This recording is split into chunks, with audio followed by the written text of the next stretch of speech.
अथ श्रीललितापञ्चरत्नस्तोत्रम्। प्रातः स्मरामि ललितावदनारविन्दं, बिम्बाधरं प्रथुलमौक्तिकशोभिनासम्, आकर्णदीर्घनयनं मणिकुण्डलाढ्यं, मन्दस्मितमृगमदोज्ज्वलफालदेशम्। प्रातर्भजामि ललिताभुजकल्पवल्लीं, रक्ताङ्गुलीयलसदङ्गुलिपल्लवाढ्यां, माणिक्यहेमवलयाङ्गदशोभमानां, पुण्ड्रेक्षुचापकुसुमेषु सृणीर्दधानाम्।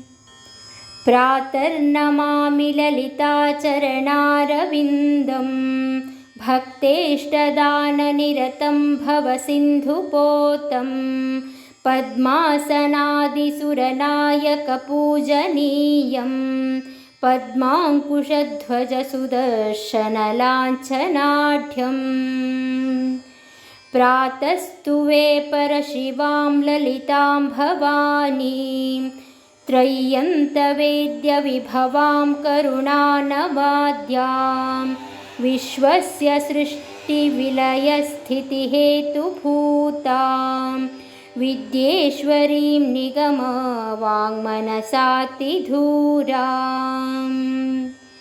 प्रातर्वदामि ललिते तव पुण्यनाम, कामेश्वरीति कमलेति महेश्वरीति, श्रीशाम्भवीति जगतां जननी परेति, वाग्देवतेति वचसा त्रिपुरेश्वरीति।